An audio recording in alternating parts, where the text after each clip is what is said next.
Muy buenas tardes a todas y a todos. En nombre de la Facultad de Ciencias Jurídicas y Sociales de la Universidad Austral de Chile y del proyecto Anillos, Tecnologías Políticas de la Memoria, del que participa nuestra facultad junto a la Universidad Alberto Hurtado y al Centro de Documentación del Museo de la Memoria y Derechos Humanos, les damos una cordial bienvenida y agradecemos a todas y a todos su conexión a este coloquio denominado Narrativas de Archivo, Creadores o Creadoras en su Laboratorio. Les recordamos que esta actividad está siendo transmitida a través de plataforma Zoom y también a través de la cuenta de Facebook en vivo de nuestra facultad, que es Derecho.Universidad Austral de Chile.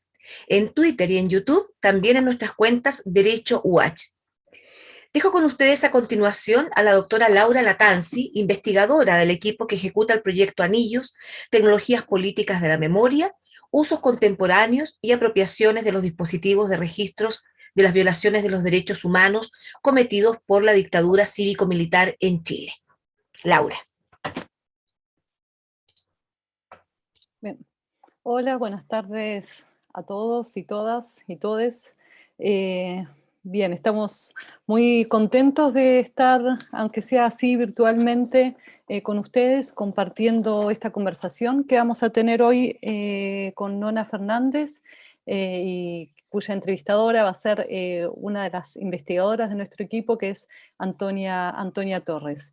Como les comentó Alejandra, bueno, este proyecto forma parte de un proyecto de investigación, un proyecto de investigación asociativo de ANID, o lo que se conoce también como los proyectos Anillos, un proyecto que vincula a distintas instituciones, en este caso a la Universidad Alberto Hurtado, la Universidad Austral de Chile y el Museo de la Memoria. Dentro de este proyecto, lo que hacemos varios y varias investigadores es analizar los usos de archivo vinculados a las violaciones de los derechos humanos cometidos por la última dictadura cívico-militar en Chile. Particularmente, y en el equipo en el que formamos parte Antonia, Marcela y yo, nos dedicamos a analizar el uso de archivos en producciones culturales y específicamente en literatura, sobre todo, y en cine.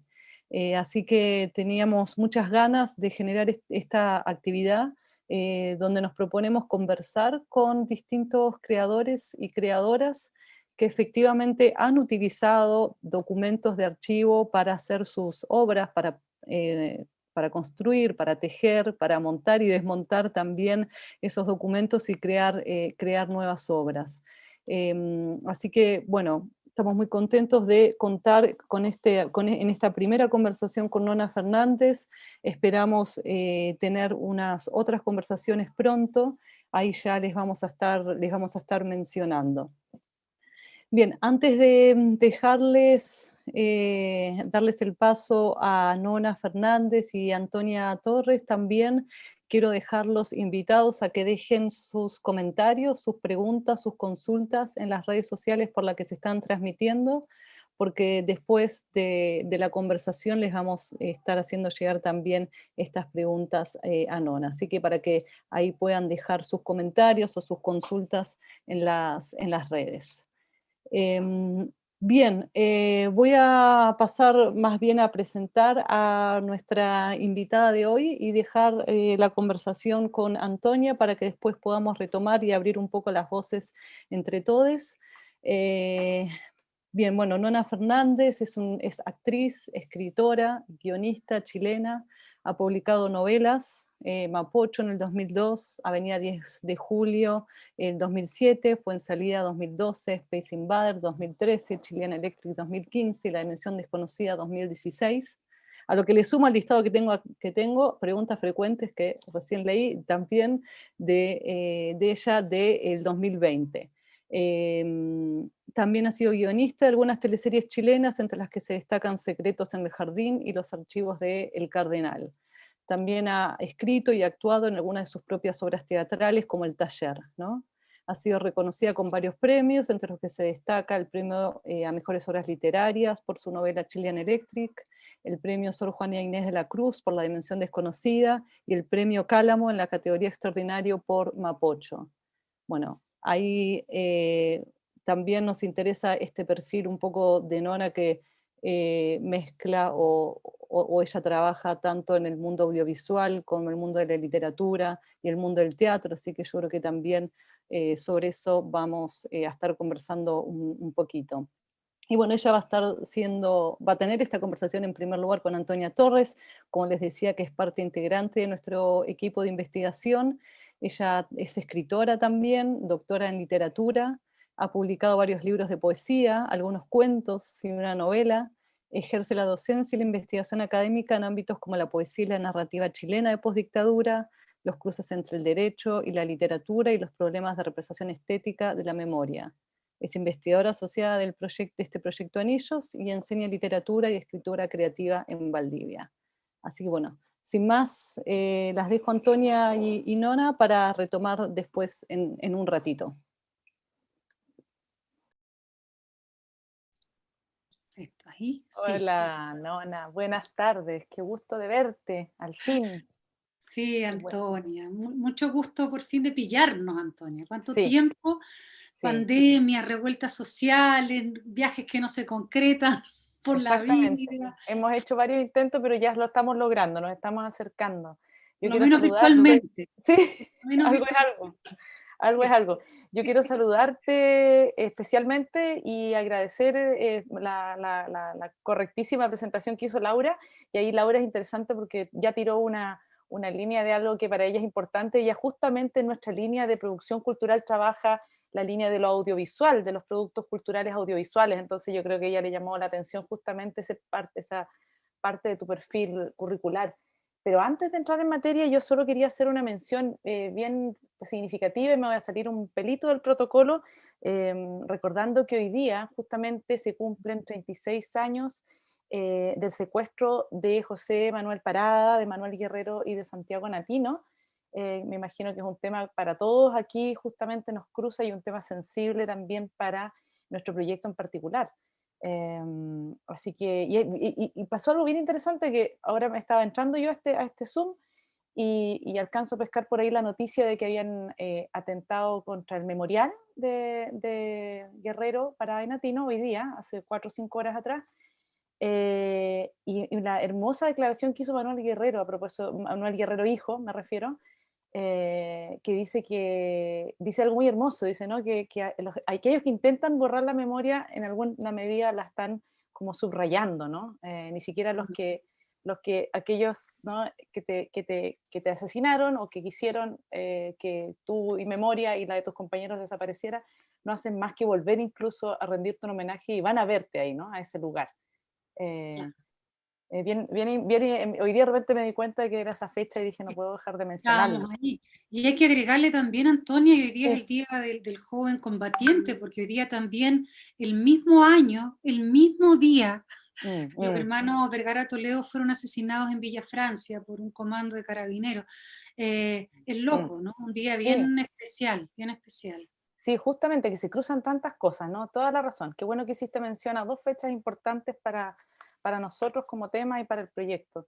Sí. Pero tengo que aprovechar de entrar en materia después de esta breve mención a manera de homenaje y quiero hacerte, bueno, montones de preguntas que tienen relación principalmente con una novela y un libro. Si bien yo he seguido prácticamente creo que toda tu escritura, a mí me llamó poderosamente la atención lo que sucede y lo que pasa en este libro, que me parece que es ejemplar, que vaya en no sé cuántas ediciones, ¿no es cierto?, La dimensión desconocida, y que hace algo que yo sospecho que hace sin querer queriendo, y por eso te quiero preguntar por los procesos. Nuestro proyecto se ocupa, ¿no es cierto?, del uso actual, contemporáneo de los archivos de la memoria, de toda índole, ¿no?, periodísticos, judiciales, el archivo también como reservorio, como institución, y todos esos son temas que tú tocas en esta novela y no solamente los tocas, sino que los articulas de una manera bien virtuosa, encuentro yo.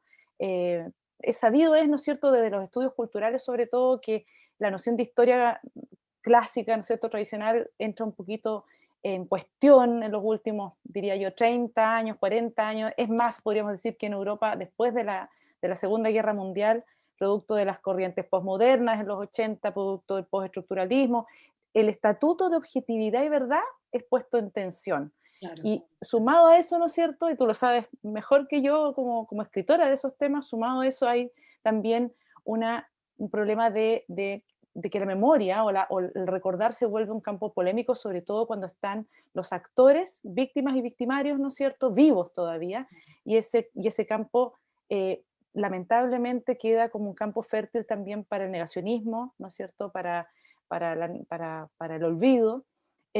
Entonces, un poco va por ahí mi primera, voy a abrir los fuegos rápidamente y después podemos ir ordenando, pero tú usas derechamente, yo lo sé porque lo noté y en algún minuto te lo pregunté también de manera personal, usas archivos de memoria muy particulares para la escritura de este libro, no vamos a hablar del argumento, pero primero que nada me gustaría que, vamos a hablar del argumento a lo largo de tu respuesta, que me contaras qué tipo de archivos usaste tú para la escritura de La Dimensión Desconocida de manera consciente y qué esperabas encontrar en esos archivos y qué encontraste finalmente en esos archivos.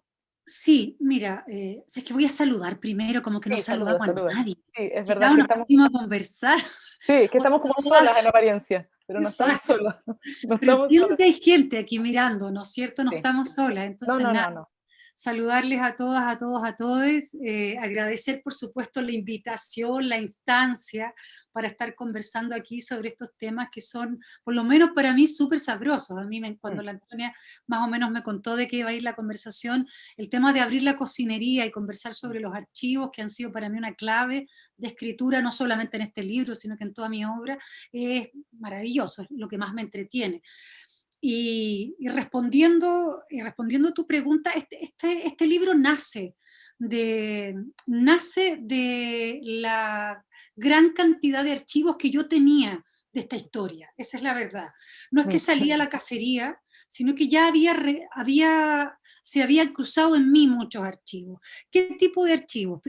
Primero, los primeros, y creo que y siempre los pongo como un archivo base, son los archivos personales, ¿no?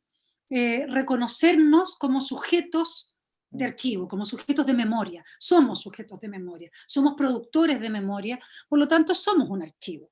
A ver, cuesta entenderlo, ¿no? Pero efectivamente lo somos. Tendemos a pensar que nuestras memorias chiquititas, domésticas, no valen de nada, pero no, son un gran material, porque son el material que finalmente puede consagrar un punto de vista cuando queremos hablar de historia. Entonces, primero tenía que ver con mis propios recuerdos sobre este personaje que siempre me perturbó, tal como lo cuento en el libro, ¿no? El libro intento rearmar la historia de Andrés Valenzuela, que fue un agente de inteligencia de la dictadura, cuyo gesto especial fue que en medio de la dictadura él decidió en algún minuto, dijo, no puedo más, y fue a hablar con Mónica González, que en ese momento era periodista de la revista Cauce, una revista de oposición, y le dijo, sabe, yo no puedo más, estoy dispuesto a lo que sea, pero antes de perderme y antes que me maten, yo necesito contar lo que sé, porque él mismo se sabía un sujeto de archivo. O sea, él sabía que lo que él contenía era demasiado importante. A mí esa historia siempre me llamó la atención desde niña, como lo cuento en el mismo libro, porque cuando me enteré, tendría 13 años, y vi la entrevista que la Mónica le hizo, y salió la foto del personaje, y era la primera vez que yo veía a un malvado De verdad. Adán de Pinochet, por supuesto, que uno lo conocía, pero toda esta historia oscura que uno sabía que ocurría, pero uno no la podía observar, porque ocurría en una parte oculta de la sociedad, de pronto alguien emergía de ese lugar y daba la cara. Y era un caballero común y corriente. Y eso a mí en ese momento me llamó la atención. Y siempre ese recuerdo quedó rondando en mi cabeza. Y la entrevista misma, la declaración que él hizo. Y después, más adelante, en mi historia como escritora y como guionista, donde siempre estaba la cacería de estos archivos, me tocó trabajar en dos producciones audiovisuales. Una fue los archivos del Cardenal, donde revisamos los archivos de la Vicaría de la Solidaridad, que fue una institución de la Iglesia Católica, que yo esto todo lo digo por si hay jóvenes que no desconocen la historia, Muy ¿no? bien, muy bien. Fue una institución de la Iglesia Católica que se dedicó a resguardar a las víctimas de la dictadura. Y no solamente era un resguardo solidario, sino que también configuraron una especie de agencia de inteligencia muy precaria, porque estaba configurada por asistentes sociales y abogados, que fue recogiendo datos. también con conciencia de archivo, porque iban entrevistando a las víctimas, a los familiares de las víctimas para recabar información, y luego a las víctimas que lograban salir vivas de las torturas, de los centros de detención. Y con todo eso ellos configuraron un archivo que hasta ahora es uno de los archivos más importantes de esa época. Nosotros hicimos una serie audiovisual sobre ese tema, y ahí el caso de Andrés Valenzuela es un caso que es muy importante para la Vicaría, porque él fue también quien les entregó gran información, desde el otro lado, ¿no? Desde el lado oscuro de la fuerza. Y ahí conocí más al personaje, más allá de mi recuerdo. Y posteriormente trabajé en otra serie, no en una serie, en otra producción audiovisual, que se llama, es un documental de películas del PES, del Seba Moreno y la Claudia Barril, que se llama Habeas Corpus, que nace un poco de estas intrigas que ya habían partido con los archivos del Cardenal. Yo les entregué harta información a los compañeros, harta inquietud, y ellos me dijeron, ¿por qué no hacemos un documental sobre esta oficina, esta oficina no suena muy bien, sobre esta agencia de inteligencia que armó la Vicaría? Y ahí los cabros partieron una gran investigación, de la cual yo fui parte, y ahí tuve un acceso maravilloso a esos archivos que eran las fuentes, ¿no? Poder conversar con los abogados, con las asistentes sociales, no solamente sobre este caso, ¿no? Sino que sobre todo lo que fue ese momento. Pero ya, claro, yo ya tenía la idea de Andrés Valenzuela, entonces puse mucho más atención a esta historia y recabé mucha información en estas fuentes, ¿no? Entonces creo que ahí mis primeros archivos fueron ellos, los abogados de la Vicaría, las asistentes sociales, y en especial debo decir Héctor Contreras, que fue el abogado que tomó el caso de Andrés Valenzuela y que lo asumió, recibió el testimonio, lo protegió y luego lo llevó, lo sacó afuera del país, ¿no? Y también otros abogados que ayudaron a esa estrategia, que era una estrategia muy precaria, pero que finalmente igual ocurrió. Entonces tuve las fuentes, tuve conmigo el poder de las fuentes. Y eso fue para mí, o sea, imagínate lo que fue, eso era para mí. Pero claro, o sea, pero a mí lo que me parece interesante, bueno, tú estás diciendo en el fondo como una cosa bien interesante que tomo nota, me encantó, somos archivos, ¿no? No solamente poseemos archivos personales, ¿no es cierto? Las fotos de la familia, los recortes de diario, las cosas que van acumulando un archivo nuestro, de nuestras digamos, vidas individuales, sino que también somos archivos de una historia también más colectiva, como es el caso de los testimonios de estos abogados y luego del testimonio, porque lo que a mí y ahí voy ahora, fascinante del relato tuyo, es que tú cuentas un poco como casi uno a uno tu experiencia con el encuentro con ese archivo audiovisual cuando tienes acceso al video, ¿no es cierto?, de cuando Valenzuela, el papudo, ¿no es cierto?, Andrés Valenzuela, da testimonio en la revista Cauce, no solamente en la revista, sino que queda grabado su testimonio y da muchos datos que son claves también para resolver causas judiciales, dicho sea de paso. Sí, hasta el día de hoy, digamos, todavía ese testimonio sigue abriendo posibilidades pero hay una cuestión que solo es estética, diría yo, pero no sé si tú estás de acuerdo conmigo, que sucede solo y se describe muy hermosamente y muy enigmáticamente en tu relato, en que cuando tú te encuentras, porque es una ficción, yo creo que estás ficcionando un poco tal vez, no sé, pero te encuentras con la imagen de Valenzuela en la pantalla, lo ves, dices algo bien interesante a propósito de esta idea de lo normal que es el mal, ¿no? Lo banal que es el mal.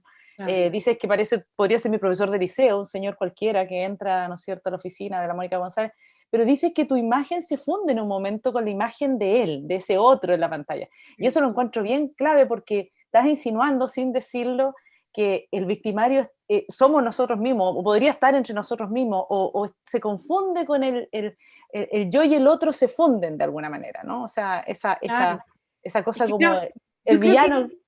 Esa fue como una de las primeras, uno no tiene muy claro nada cuando escribe un libro, o yo por lo menos, yo nunca sé nada de lo que va a ser el libro que voy a escribir, pero claramente un punto de vista del libro es entender que el mal no está tan lejos, ¿no? Siempre se nos ha educado diciéndonos que el mal son los otros, y que los héroes también son los otros, ¿no? Los Sí, héroes sí. y los malvados son parte como de una gran teleserie que es la historia y están lejos de uno. Sin embargo, cuando uno conoce las fuentes, cuando uno conoce, y lo digo también por los abogados de la vicaría, tú conoces a esas personas que son los tíos de una y conoces Claro. a Valenzuela, que es otro tío, Sí. y te das cuenta que es gente común y corriente, y que finalmente la maldad o el heroísmo es una opción que uno puede tomar perfectamente. No, no están tan lejos de uno. Son decisiones éticas que tú en algún minuto, desgraciadamente, a ellos la historia les pasó por encima, ¿no? Ellos los arrasó y optaron rápidamente por una cosa o por la otra, ¿no? La gracia de Valenzuela es que, claro, él era muy joven cuando la historia le pasa por encima y se mete, o lo meten casi a trabajar como agente de inteligencia, pero ya a los 20 y tantos años él decide y toma una opción. Y dicen, no, no puedo más, yo me han transformado, incluso él lo dice muchas veces, me han transformado en esta bestia que soy. Pero esas decisiones son parte de gente común y corriente, y yo creo que fue uno de los aprendizajes que yo hice con este libro, de entender eso, que ese reflejo, tal cual como tú hablas, es el reflejo de una misma nomás, que ese reflejo del héroe o del cerdo es un reflejo que puede ser perfectamente el nuestro. Pero también otra cosa que pasa interesante ahí justamente porque bueno, hay varios casos que Valenzuela logra, digamos, sobre los que da luces y pistas que son todos muy, digamos, muy del horror, ¿no? Porque eliges casos bien emblemáticos también tú. Sí. Tú le estás dando la voz al victimario, que eso a mí me parece una cuestión bien interesante a través de una manera media enrevesada, pero le estás dando la voz a ese victimario que podría ser juzgable, ¿no? Porque también existe esta autoridad de la víctima, sobre todo después de episodios traumáticos de violencia colectiva, como fue la dictadura en este país. Puede ser, hay gente que le puede parecer mal, ¿no? ¿Cómo fue tu experiencia con eso? Me gustaría también que nos contaras si es que acaso tuviste alguna vez contacto directo con él, porque eso también me parece interesante, no que lo tengas, sino que si acaso lo tuviste, porque la imagen de él es muy vívida, la que tenemos nosotros en la novela, es como que lo conocieras casi. Sabes que, mira, a ver, partiendo por el primero eje de tu pregunta, a mí me interesó, y eso sí me interesaba desde el inicio, no meterme en el discurso ya conocido de la historia, ¿no? Que es un poco al que estamos acostumbradas y acostumbrados y acostumbradas, ¿no?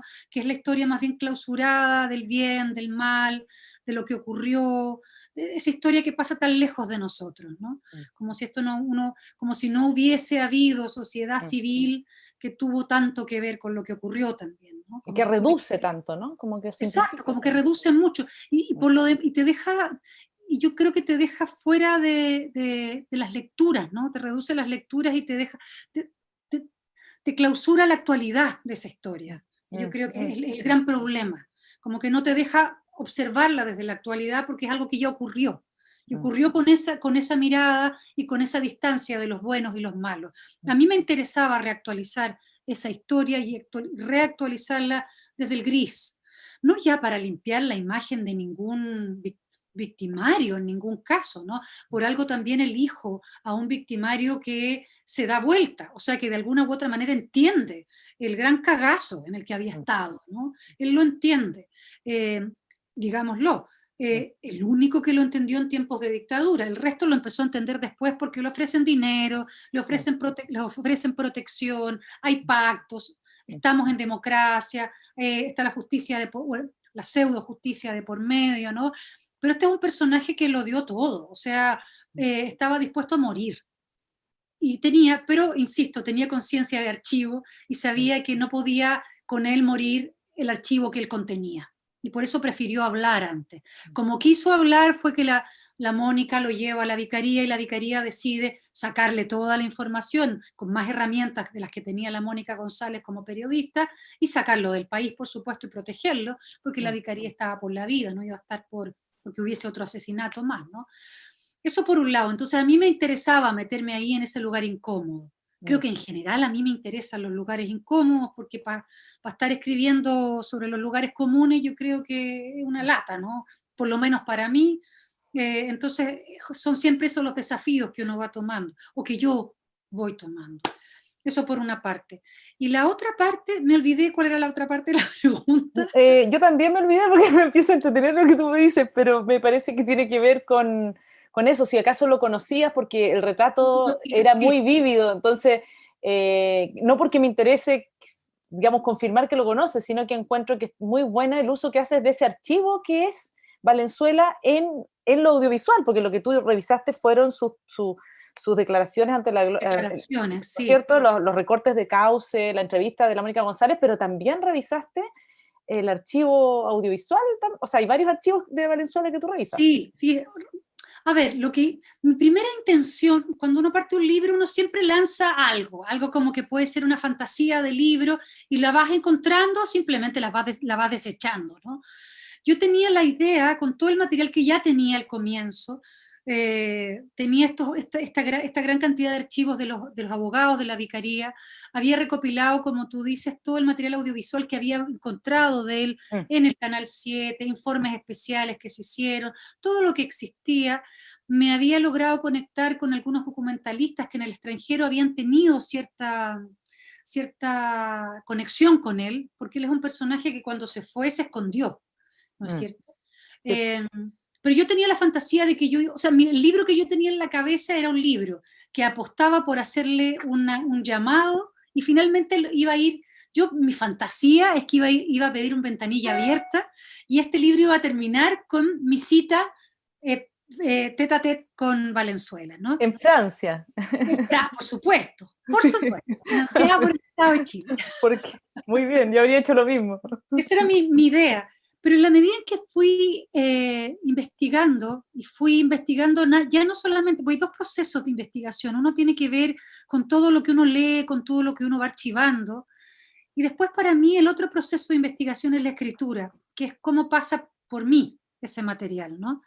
Y ese paso por mí pasa por un punto de vista, y pasa también por el cuerpo, y pasa por la sensación y la emocionalidad también. Y hay algo que me pasó, yo después de haber tenido todo ese archivo, hay dos entrevistas que volví a hacer, y una es la de la Mónica, volví a entrevistar a la Mónica, y volví a entrevistar a Héctor Contreras, que, insisto, es el abogado que estuvo con él en ese tiempo en la vicaría, que le tomó el testimonio, y es el abogado que es como su abogado, quien ha estado siempre en contacto con él. Y descubrí un dato que yo no lo había observado, y es que el papudo Andrés Valenzuela quiso transformarse en un fantasma. Él no quería tener visualidad, él quería morir, quería desaparecer. Con la ayuda de la Mónica y de la vicaría, logró transformarse en un fantasma lejos de Chile, al punto que cuando yo partí la escritura del libro, no la investigación, sino que la escritura del libro, él había decidido volver porque estaba enfermo, eh, y quería volver a abrir a entregar de nuevo al juicio, a entregar su testimonio acá nuevamente, y estuvo muy secretamente, estuvo muy secreto, y volvió a salir, se puso en contacto solamente con su familia, con Héctor y con tribunales, ¿no? Y ahí entendí un dato que yo quería transgredir al comienzo, y que después decidí no transgredir, y que era no darle visibilidad al personaje en la actualidad. Yo hablo del personaje que él fue, del personaje que a mí me interesó en esa época, y de lo poco que sé de él ahora, de lo poco que me quisieron entregar también las fuentes, porque lo protegen mucho. Nadie quiere hablar de él ahora, todos lo protegen, y quise ser respetuosa con esa elección también, porque en el camino uno empieza a encariñarse con los personajes, ¿no? Sí. Aunque hayan sido victimarios, ¿no? Uno empieza a entender esas lógicas también, insisto, no justificarlas en ningún caso, pero entender los procedimientos psíquicos que llevan a un personaje a entrar a una agencia de inteligencia, los que lo llevan a que permanecer ahí un tiempo, que en el caso de él es mucho el miedo, y luego romper el miedo, entregarse a la muerte si es necesario, entregar la información, y querer morir si es necesario. Pero acá intervinieron, como digo, la vicaría, y lo sacó. Y en ese proceso me di cuenta que yo no era quien para sacarlo a la luz, que yo no lo iba a molestar, y que yo podía tener una conversación con él, pero iba a ser solamente en mi cabeza, que es un poco Esto, lo que el libro hace, ¿no?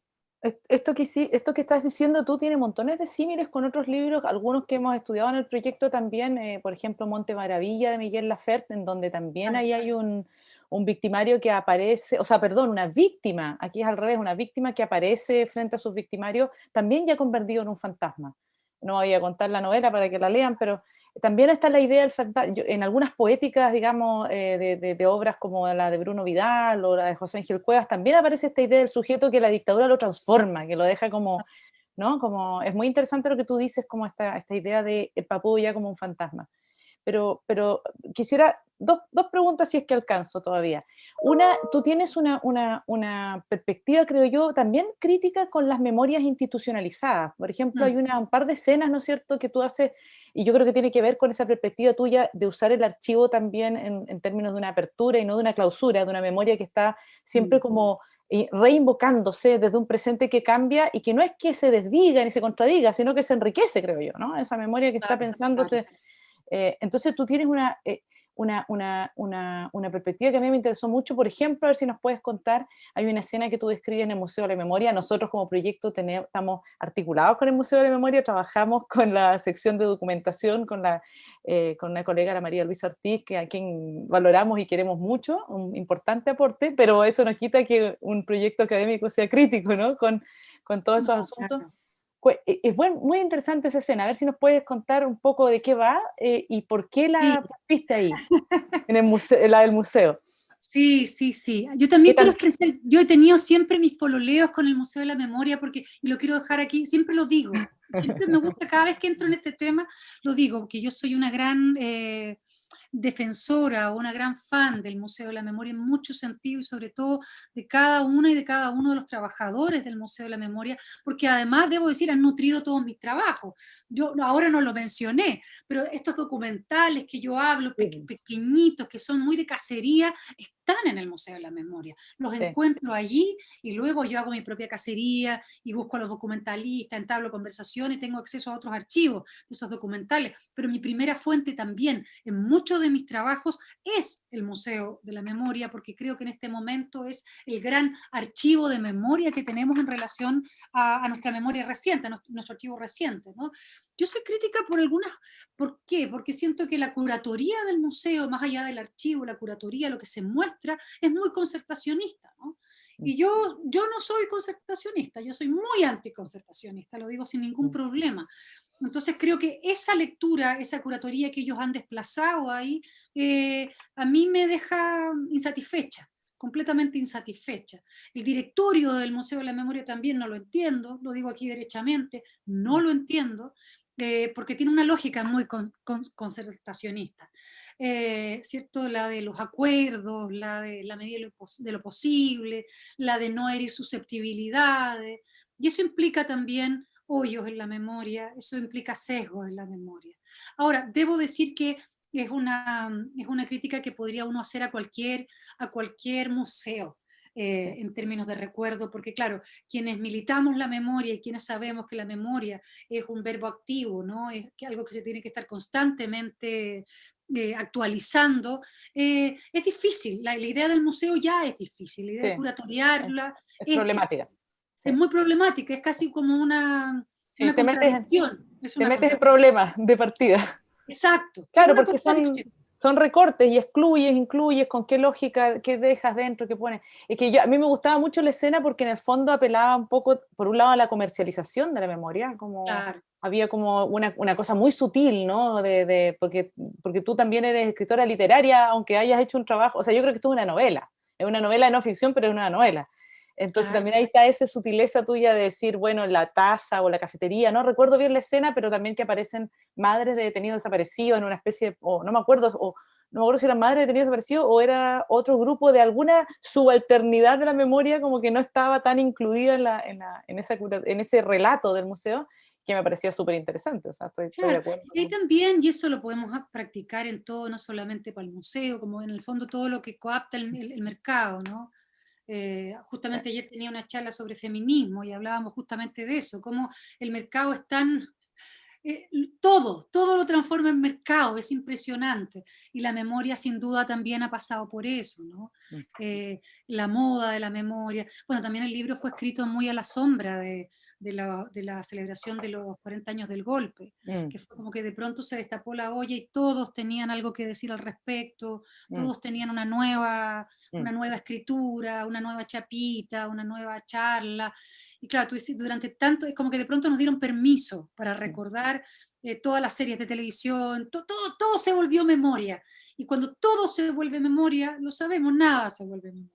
Exactamente. Eso, y eso lo genera el mercado, sin duda. Y algo de eso es la crítica en ese episodio, ¿no? Y por último, porque sé que tenemos como 45 minutos, tal vez nos podemos pasar antes de darle la palabra a la gente que esté por ahí, que quiera hacer alguna pregunta. Hay algo que me gustaría abordar, que me parece importante, porque tú en esta novela, como hacen muchos autores contemporáneos también de manera bien descarada, que a mí me parece que está bien que así sea, ¿no? Como entretejer lo real, ¿no es cierto?, con las herramientas de la ficción, y lo haces de manera digo descarada en el mejor sentido de la palabra. La novela empieza así, ¿no? Dice: lo imagino caminando por una calle en el centro, un hombre alto, delgado, de pelo negro, etcétera. Lo imagino apurado, fumando. Lo imagino entrando a un edificio a la calle Huérfanos, cuando estás hablando de El Papudo. Y después dice en alguna parte, dice, se trata de las oficinas de la redacción de la revista Cauce, pero eso no lo imagino, eso lo leí. Entonces está intercalándose siempre la imaginación estética, ¿no es cierto?, y lo que tú has recogido de otros archivos, de nuevo para volver a nuestro tema, y que sí que consta que queda, digamos, autorizado, legitimado en algún sentido, digamos, estás combinando esas cosas. Entonces, ¿qué pasa?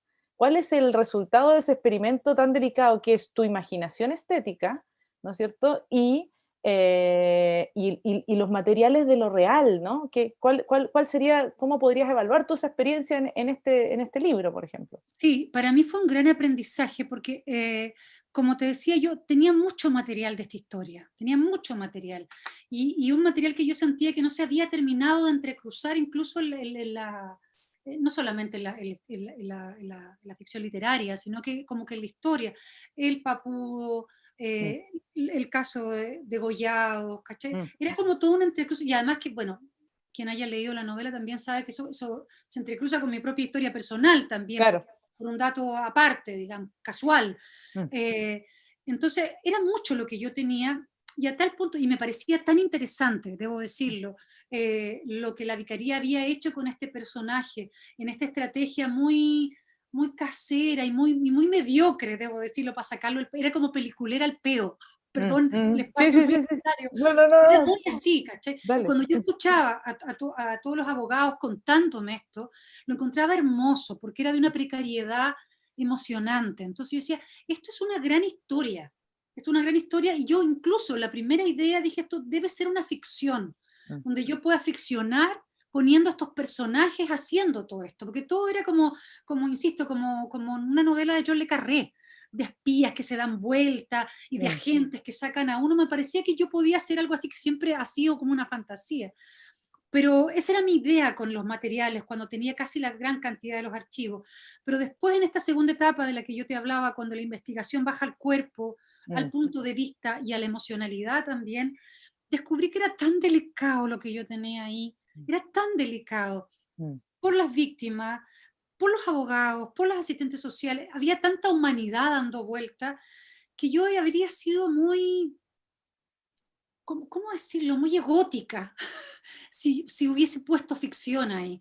Y lo que decidí hacer fue trabajar con esos materiales como un DJ, ir manejando cómo ponerlos ahí, con qué estrategias ir ordenando, y nada de lo que pasa en este libro, y es el único libro donde yo pongo mis manos al fuego por mí misma, nada es ficción, salvo lo que yo digo que imagino, porque lo que imagino no encontré ningún archivo que me diera esa pista. Y que no es ficción en la medida que tú te lo estás imaginando y es real que te lo imaginaste, ¿no? Estoy develando mi propia estrategia, Sí, y la pongo allí como un archivo también, ¿no? Y también descubrí que la única manera de amalgamar estos materiales era conmigo misma. O sea, siendo yo de alguna manera una especie de caronte para para entrar a esta dimensión desconocida, ¿no? Para poder entender cómo entretejer y cómo actualizar también, porque de alguna u otra manera mi propio punto de vista desde la actualidad ayudaba a actualizar estos materiales y a no contar la historia necesariamente, sino que contarla desde un punto de vista actual, y no solamente actual, desde mi punto de vista, por Desde algo es un trabajo literario, ¿no? No me interesa la objetividad en el tema, pero sí me interesa trabajar con la realidad y que esa realidad quedara expuesta ahí. Fue un gran desafío porque nunca lo había hecho, sobre todo con los nombres de las víctimas. Yo he trabajado mucho con estos temas, he hecho obras de teatro, como dije, hicimos los archivos del Cardenal, y es muy delicado trabajar con los nombres de las víctimas. Y también cuando decidí hacerlo, fue cuando dije, aquí todo tiene que ser de una estrictez absoluta. Y lo que no, tiene que quedar muy expuesto. Y entender que es un juego imaginativo que se hace, sobre todo en el caso de las víctimas, con mucho respeto y con mucha delicadeza y sobre todo con mucho cariño. Con mucho cariño. Yo que me he criado leyendo libros, reportajes y que tenía un papá militante de izquierda que falleció hace 20 años atrás y que me crié en dictadura y que crecí en dictadura, te puedo decir que esa es una paradoja de lo que estás diciendo, es que tú que estás asumiendo que no te interesa la objetividad realmente y que hablas desde el yo porque quieres plantear un punto de vista, creo que es muy cercano a lo real. O sea, a mí me hizo mucho sentido tu relato, conozco los casos, cada uno de los que cuentas en La Dimensión Desconocida, y creo que eso es una paradoja, ¿no? Como que estar abiertamente jugando con las armas de la ficción y de la fantasía y de la imaginación, para imaginar cómo probablemente fueron las cosas, porque no es que te dispares para cualquier caso, no es la novela de Le Carré, sino que tú quieres reconstruir. No, exacto. O sea, es que hay una realidad objetiva que yo decidí respetar, pero el punto de vista de esa realidad objetiva ya era cuento mío. Y eso yo quería exponerlo también. Sí. Y en ese punto de vista yo quería entrar justamente en zonas más incómodas que la historia en general no gusta entrar. Sí, sí. No, yo te felicito por el trabajo que, o sea, lo recomiendo a todos. Yo hago un taller literario de escritura creativa y también revisamos a La Dimensión Desconocida justamente para, súper bonito porque discutimos en una sesión sobre esto, sobre esta tensión, ¿no? Sobre la ficción y la no sabes ficción. qué bonito conversarlo, porque normalmente como que uno entra en los temas de los libros y no en las Sí. estrategias narrativas ni las estrategias como uno se da millones de vueltas, porque eso, digo, este libro es un libro, pero tú que eres escritora, Antonia, lo sabes, uno le da millones de vueltas porque el cómo es casi tan importante como el qué. Sí, a veces más incluso. Exacto, la estrategia es muy importante, la estrategia habla más que la historia muchas veces. Y en este caso para mí fue un tremendo desafío. Estaba muy insegura, o sea, de alguna manera, insisto, por respeto, más que nada. No porque encontrara que no iba a funcionar como estrategia, sino que porque yo sé que me estoy apropiando de una cantidad de historias que no son mías. Entonces también hay mucha reflexión con respecto a qué historias no son tuyas y aquí historias realmente sí son tuyas, como estas historias de alguna manera igual son nuestras, porque nos conmueven y porque todavía estamos pensándolas. Por lo tanto, a mí, claro, yo pienso muchas veces, ¿por qué me remueve tanto la historia, por ejemplo, de la familia Bible? Cuando yo ni siquiera al Mauricio lo conocía de chica, lo conocía ahora mucho después, pero esa historia a mí me marcó, yo siendo niña a mí esa historia me marcó, la historia de la familia Bible, de Guerrero, de Parada, de Natino, fueron historias que De los nosotros como Maureira, en generación, Lonquén. exacto, nos marcaron, fueron parte de nuestro imaginario y vivimos pesadillas y vivimos dolores por ellos y con ellos. Por lo tanto, en algún minuto entendí también que yo también tenía algo que decir ahí y que si lo iba a decir, por supuesto lo iba a decir con todo el respeto, con toda la delicadeza y con toda la responsabilidad también. Por eso la historia, la historia objetiva, es la historia. Eso sí que yo no me metí. La historia es así y la investigué demasiado. Obviamente me deben haber quedado cosas afuera, ¿no? Pero hubo mucho rigor también en investigarla. Sí, o sea, lo que tú dices, para no ser indiscreta, voy a citar a una tallerista de la última versión de mi taller, me acuerdo que dijo, ella es testigo de primera línea de violación a los derechos humanos y de agrupaciones de derechos humanos, dijo, a veces yo recuerdo y quiero dar cuenta de lo que recuerdo, comentó en una primera sesión, porque no sé si realmente de lo que quiero acordarme y quiero dejar documento es la experiencia mía o de otros, ya me confundo, un poco lo que estás diciendo tú. Y yo creo que es legítimo porque son historias tan fuertes y tan colectivamente fuertes y que hasta el día de hoy estamos con consecuencias y efectos de esa historia, por más que la gente, ¿no? Mucha gente de derecha nos dice de repente, ya, ¿hasta cuándo con la cuestión de la memoria? Todavía está ahí, ¿no? A flor de piel en todo lo que tenemos alrededor, en lo que nos pasa, que también son nuestras. O sea, por eso creo que está súper bien que hayas tomado ese punto de vista así, sin ninguna vergüenza, sin ningún pudor. Yo tengo que dar la palabra a Laura Latanzi, a ver si ella tengo que dar, a ver si ha recogido preguntas, y si no podemos cerrar todavía con alguna reflexión. Desde ya digo que en el chat hay montones de saludos de Coyay, de que gran conversación, hay varios ahí comentarios. Laura, te doy el pase.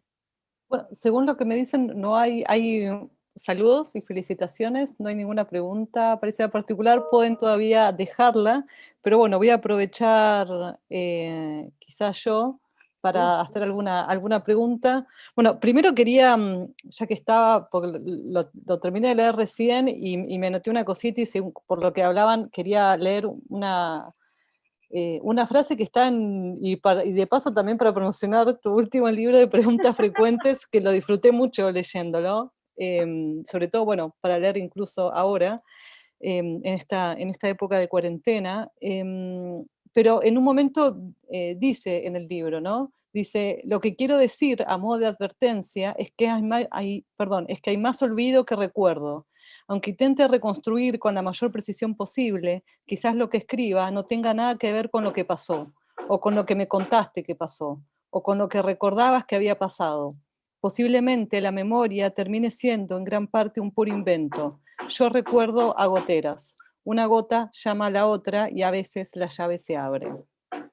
Y recordé que había leído eso y un poco para retomar lo que estaban recién conversando sobre esta idea de, bueno, la diferencia de reconstruir una historia y el relatar desde un punto de vista, que más que relatar desde un punto de vista es hacerse cargo de los procesos de memoria, ¿no?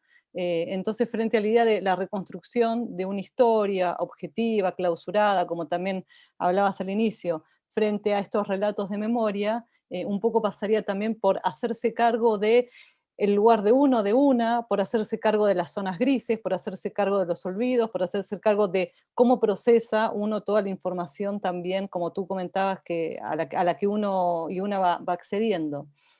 Entonces, bueno, me gustó mucho cómo comentaste todo este proceso que hiciste, ¿no? A partir de un caso de zona gris y después finalmente cómo fuiste accediendo a los distintos testimonios y a los distintos documentos. Pero quería preguntarte, y en esta diferencia que también tú estableciste con la ficción, si para el caso de el guión, quizás de los archivos del Cardenal, ahí hubo alguna otra experiencia.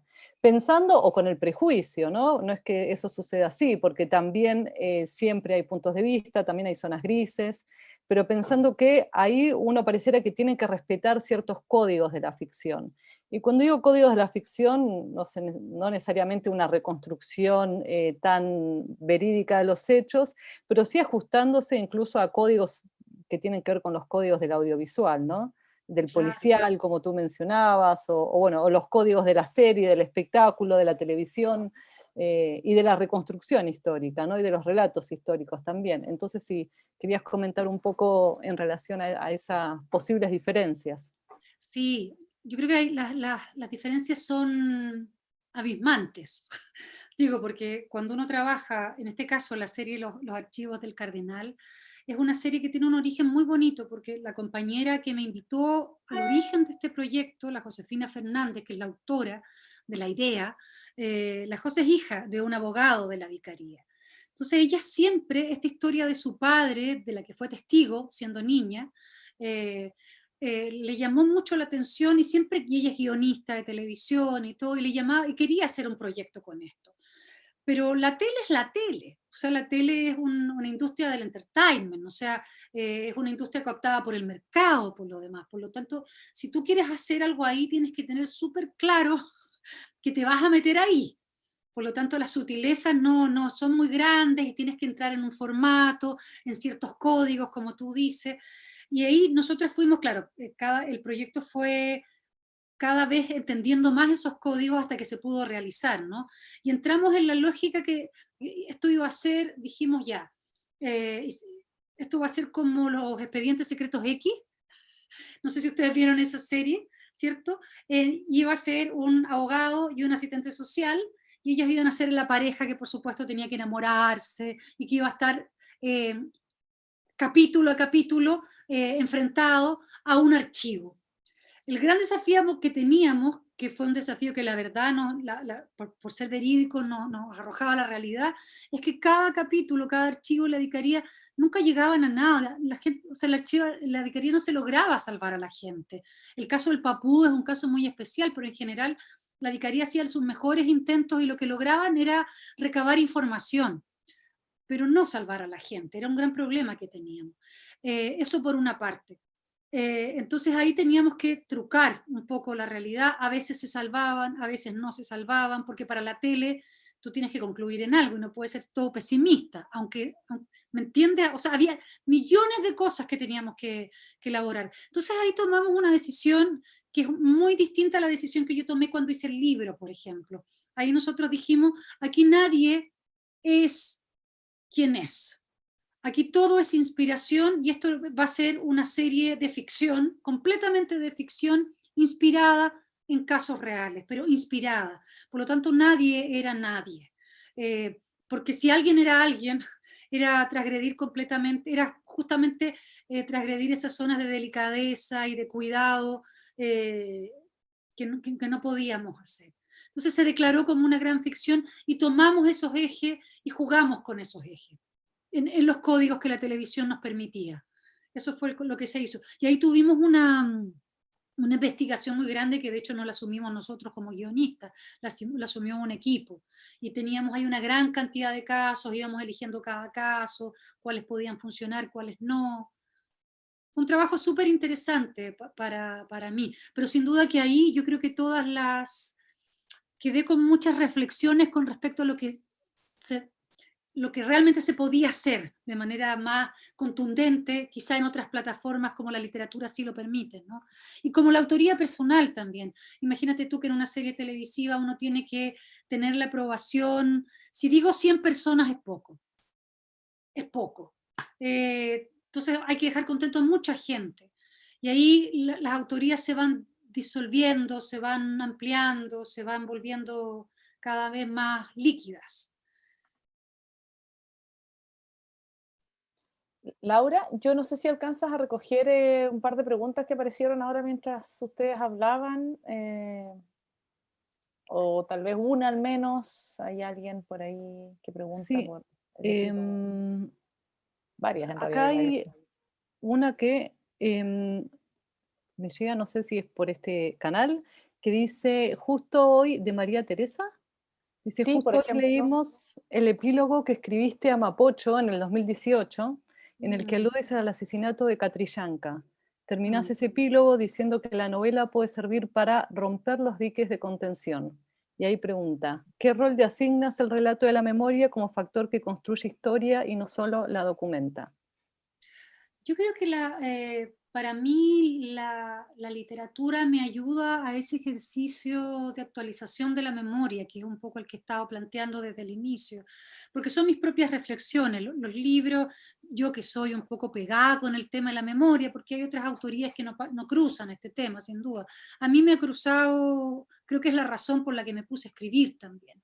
Como a mí me interpela y me sigue interpelando, pese a que intento salir de este tema y no lo logro, cada libro es una reflexión sobre de pronto el tema en general, por supuesto, y sobre casos específicos, historias específicas, archivos específicos que han llegado a mi vida, que se han cruzado en mi vida, que son parte de la historia de todos, o a veces no son solamente de mi propia historia.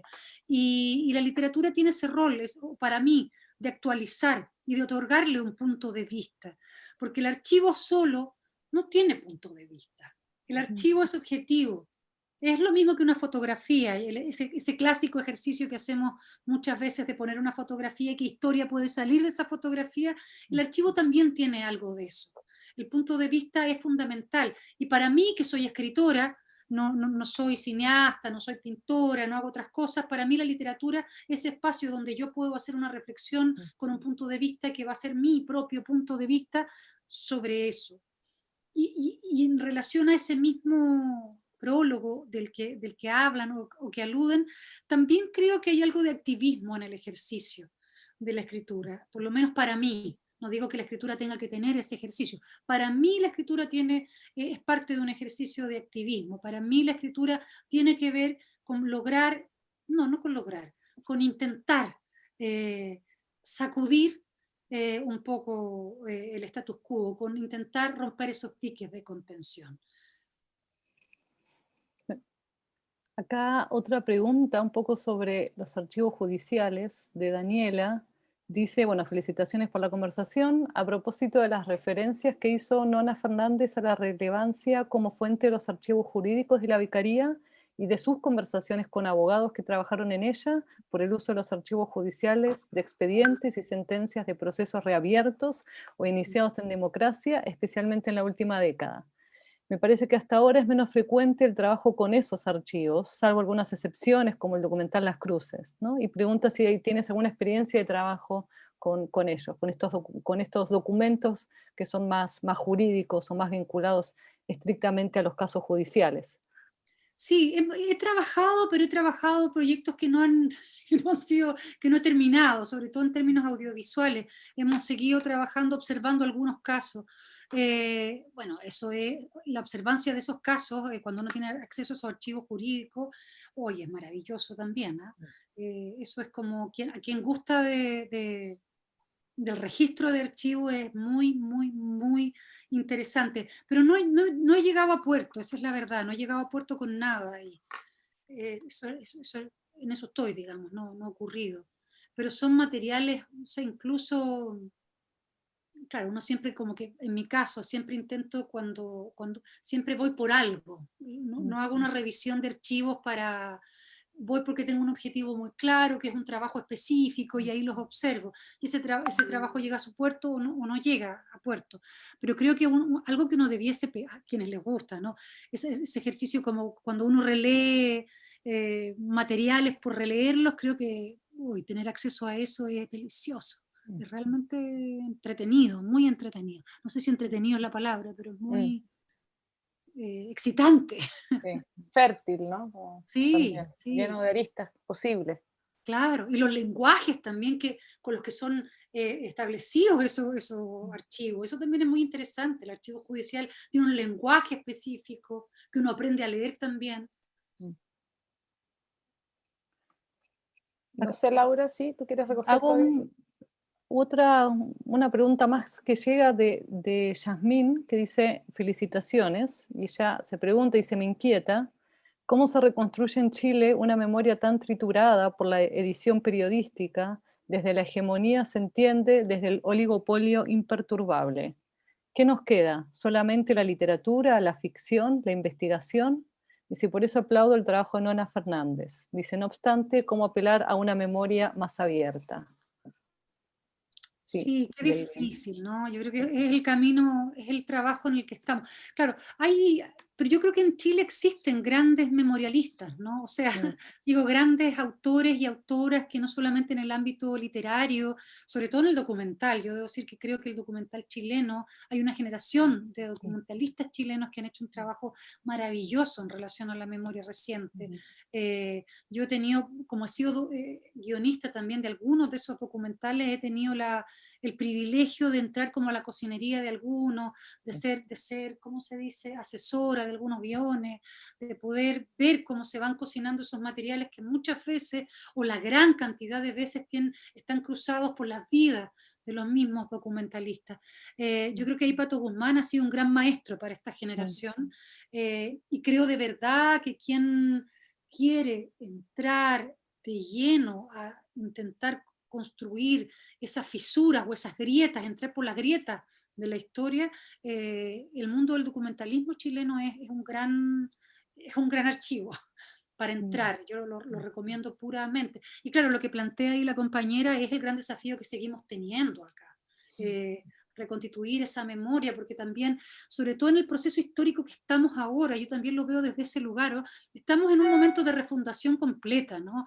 O me gusta pensarlo así, quiero creer que estamos en ese lugar, empujo a que estamos en ese lugar, y que la escritura de esa nueva constitución nos entrega la posibilidad de un nuevo país, de un nuevo futuro, ¿no? Digo un nuevo porque el futuro que teníamos antes ya lo sabíamos cuál era, y era un futuro lleno de desagrado y de rumiar fracaso, ¿no? Pero aquí tenemos una pequeña posibilidad de tener un mejor futuro, y en ese mejor futuro es imposible plantearnos ese futuro cualquiera sea, pero que va a ser mejor si no tenemos claridad de cuál ha sido nuestro pasado, ¿no?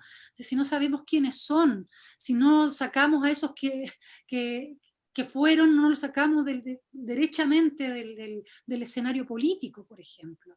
Es impresionante cómo nuestro escenario político todavía está lleno de gente que trabajó en la dictadura, que fue cercana a la dictadura, que sigue defendiendo a la dictadura. Entonces, mientras eso no quede y no se actualice en nuestra memoria actual, ese futuro también es bien complejo.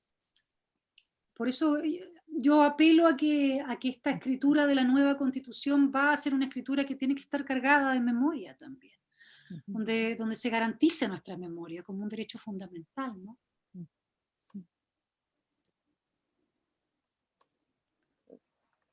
Bien, Laura, tú eres moderadora, así que yo no... No, es que con esto último que comenta Nora, me parece como que es un gran... Bueno, no quiero decir la palabra cierre, porque justamente estuvimos hablando todo este tiempo en contra de un poco de esa palabra de clausura, sobre todo a la hora de los relatos, pero creo que con ello es una buena forma de hacer una pausa, si se quiere, y bueno, y agradecerles. No sé si tú, Antonia, quieres mencionar algo más o quieres preguntar algo más. No, me parece que quedó redondito. Hay que respetar también, yo creo, la hora y tanto que nos habíamos propuesto. Y quiero agradecerle nomás a la Nona y me aprovecho de despedir por estar acá, y espero que estés disponible para una próxima, tal vez, conversación similar. Sí, Sería maravilloso. Muchas Sí, gracias. yo también aprovecho a despedirme entonces, ¿no? Sí, agradecer por supuesto la invitación, y sí, declaro mi disponibilidad completa. Soy, ¿cómo se dice? Un poco loca y hago muchas cosas, pero la disponibilidad está, y insisto que para mí hablar de archivo, hablar de memoria, hablar de procesos creativos, de escritura, es lo que más me gusta hacer. Entonces, por favor, llámenme. Ya, fantástico, gracias. Qué entusiasmo, gracias. Muchas gracias, Nona. Bueno, obviamente también muchas gracias, Antonia, y a todos los que se sumaron a esta conversación. Para nosotros también es muy estimulante escuchar a los propios y a las propias creadoras mostrándonos o comentándonos toda esa, bueno, cocinería, como la llama Nona Fernández, todos estos modos de producción con el archivo, ¿no? Que también es algo que a nosotros y a nosotras dentro del equipo nos inquieta y nos estimula mucho. Otra vez, no para reconstruir relatos, sino más bien para ver cómo cómo se pueden seguir actualizando desde el presente. Así que eso, muchas gracias. Este video va a quedar disponible en las redes sociales, canales, tanto del proyecto como de la Universidad Austral de Chile. Así que aprovecho también para decirles que estén siguiendo en las redes, porque vamos a anunciar próximas conversaciones también con otros y otras creadoras del archivo. Así que eso, muchas gracias, y los dejo con Alejandra, que dará las palabras finales. Muchas gracias a la invitada principalmente, en primer lugar, a Nona Fernández por acompañarnos, a las investigadoras Antonia Torres, Laura Latanzi, que han hecho posible este coloquio. Agradecemos también a todos quienes nos han hecho llegar comentarios y también preguntas a través de las redes sociales, y que en honor al tiempo no hemos quizás podido dar lectura, pero agradecemos su interés y las ganas de socializar este tema. En nombre de la Facultad de Ciencias Jurídicas y Sociales de la Universidad Austral de Chile y del proyecto Anillos, Tecnologías Políticas de la Memoria, del que participa nuestra facultad, junto a la Universidad Alberto Hurtado y el Centro de Documentación del Museo de la Memoria y Derechos Humanos, agradecemos su asistencia a este coloquio Narrativas del Archivo, creadoras en su laboratorio. Les invitamos a revisar la agenda de actividades de nuestro sitio web en www.derecho.uach.cl. Mañana martes 30 de marzo a las 15 horas, 3 de la tarde, tendremos el lanzamiento del libro Teoría y Práctica del Precedente. En tanto, los días 8 y 9 de abril se realizará el Seminario Internacional Democracia, Derechos Humanos y Violencia, organizado por el Consorcio Latinoamericano de Posgrados en Derechos Humanos y la Facultad de Ciencias Jurídicas y Sociales de la Universidad Austral de Chile. La información de cada una de las actividades y sus inscripciones siempre en nuestro sitio web. Muy buena tarde a todas y a todos.